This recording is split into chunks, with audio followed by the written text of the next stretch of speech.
Welcome back to Behind the Gloves. I'm Gas Singh, and I'm honored to be joined by Jessica McCaskill, the WBA, WBO, IBF, IBO, WBC Ring Magazine welterweight champion. I bet that never gets old hearing that. No, it's not bad. Not bad.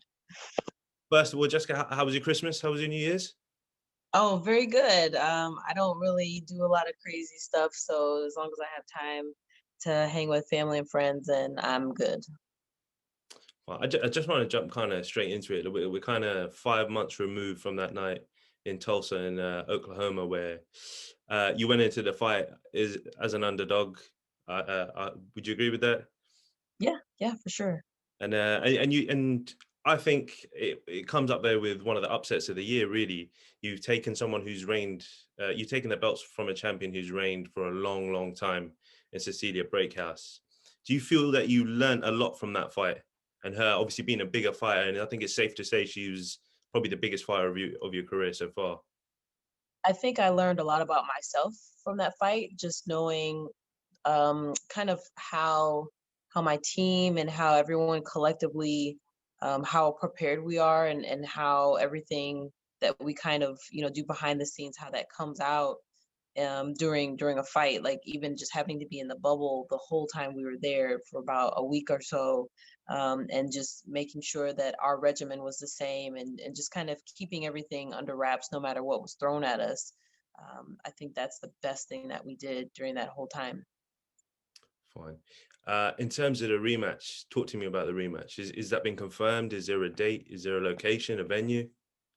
Yeah, the match has been confirmed.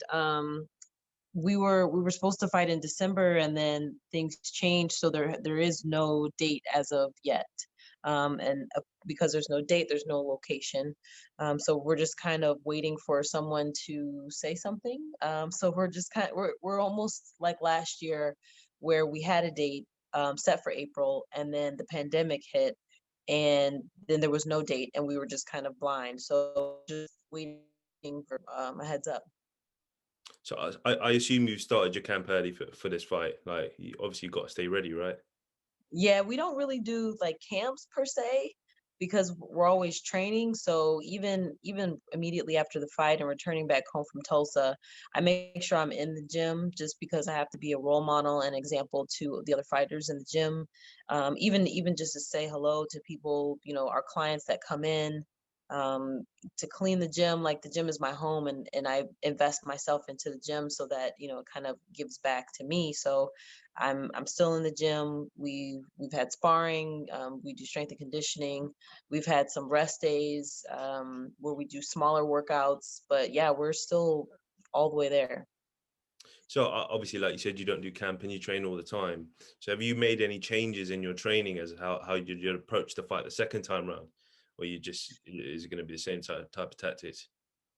As far as the training that we do with our strength and conditioning, of course, if you just do, 10 push-ups every night, it's gonna get old, and you kind of have to change it up. So we've definitely changed up a few things just because my body has changed, and my muscles have grown, and I just want to stay alert and keep my body guessing. So we've changed a couple of things with our strength and conditioning, but we're always looking for good sparring partners, and nothing really has changed. And the thing is we don't really know what fight Cecilia is going to bring. She's more of a boxer and a mover, and we figured she would try to just come at me because that's the kind of game plan that I usually have with other people. I apply pressure, and I have a high punch count. And so we thought maybe she would try to throw that back, which I think that's what she tried to do. She didn't do a lot of the jab movement that she normally does. So we don't really know what to expect. So we just kind of make sure that we're ready for anything.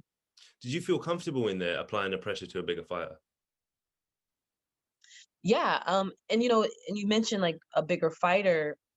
Um, I started out at the 154 weight class in the amateurs, and I think I moved to, like, I believe it's like 141 after that, and then so 135.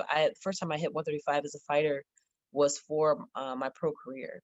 So I started my amateur career off a little bit heavier, and then my pro career definitely started off really light. So filling back into that weight and filling back in very smart. Um, it's not really a strange place for me.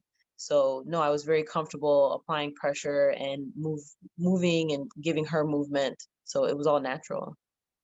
So is welterweight the weight for you moving forward, regardless of Definitely what right. happens in a rematch?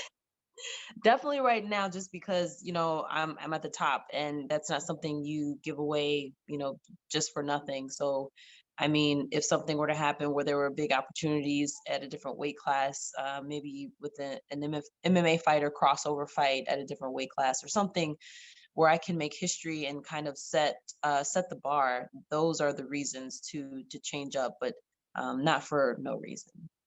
So you talk about setting the bar there. Obviously, women's boxing has been on the up and up and up and up. It's getting more attention. There's more people watching it, and you're involved in that. Like you're rated 3, I think, in the Ring magazine, which is a big feat for Yeah. and you've experienced that being main event before, haven't you? You obviously came here over here to the UK and you fought Katie Taylor. Mhm. Now that's a fight that was being talked about prior to your fight with Braekhaus, as Katie Taylor fighting at welterweight for those belts, or that being a potential fight. Is that a rematch that still interests you, provided if you get through Braekhaus? Um, I mean, that could definitely be something that happens, but I don't think that's something that they would look for. I don't think that 147 is a weight that they could make, and I probably isn't a smart move for them. So they probably wouldn't make that happen. So in the meantime, I just have to keep my eyes open for other opportunities because I don't want to be stagnant and I don't want to be, just sitting and waiting and letting time go by.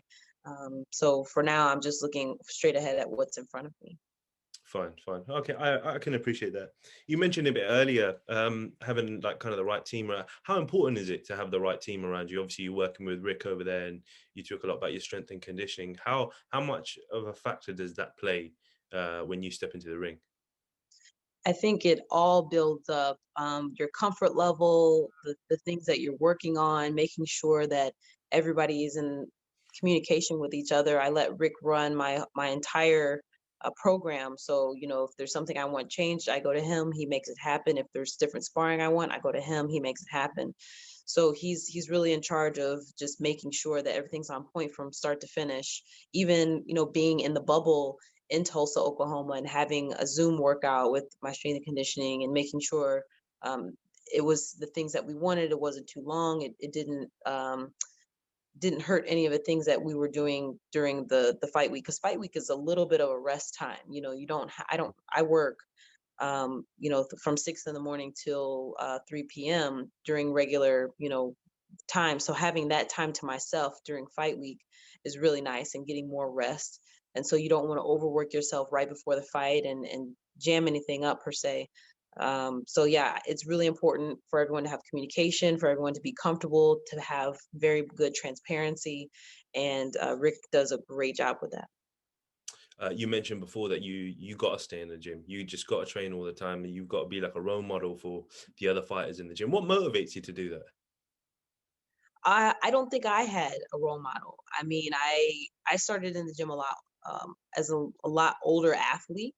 I was maybe, I don't know, 24 or something like that. And so just coming into the gym and there being, a lot of younger fighters, teenagers, and coming to Chicago, and there wasn't really anyone to kind of like show me the way of what it's like to be a pro fighter. And we just kind of did a lot of trial and error. And so I want to make that road a little bit easier for the people coming after me. And then they make it easier for the next person. And I just figure that's just kind of way it should go. Fine. And if you were to obviously get through Break House early, I hope the fight soon. I think we all hope the fight is soon because it was an exciting fight to watch. Thank Um, you. what does your perfect 2021 look like fight wise? What would you Um, want I to would I would love to have 2 fights in 2021. I mean, at the higher level, you definitely don't get as many fights. But I would love to have 2 fights, and, anybody's out there from, Chris Cyborg crossover fight, or, I think Amanda Nunez might not be the right weight class, but, I mean, if we just stick to boxing, I mean, Clarissa Shields, we can, figure out a weight that would work for that. I mean, I just want to make history, and I want to work with people that want to put on good fights for all of our fans, and just kind of like I said before, set the bar, set it high. So out of those three names you mentioned, you mentioned Clarissa Shields, Amanda Nunes. There might be a weight disparity, and obviously you mentioned Chris Cyborg. Which fight interests you the most? If someone said to you, "Oh, we'll sort that fight out tomorrow." Which one would you take? Probably Cyborg. Probably I've followed her as I've watched MMA throughout the years. Probably I've watched MMA a lot closer than I watched boxing, just, in the past. And so I've seen her career, and why not get a female crossover fight going? I mean, I think that would be pretty monumental, and why not do it in 2021? Let's put everything on an upswing, you know? How would you win that fight? Oh, let's see. Probably uppercuts. Up, Probably uppercuts right on the chin. Not round. sure about that chin of hers. Oh, that's great. And a message to all your fans. Obviously, with the pandemic going on, I don't know what it's like in Chicago, but it's miserable in the UK. Everything is Mhm. down. You can only go to the supermarket or you go to work if you need to, and then you have to come home. You can't see friends, you can't see family. I don't know what, like I said, I don't know what Chicago is like. But if you have any fans watching this that are really struggling, what would you tell them?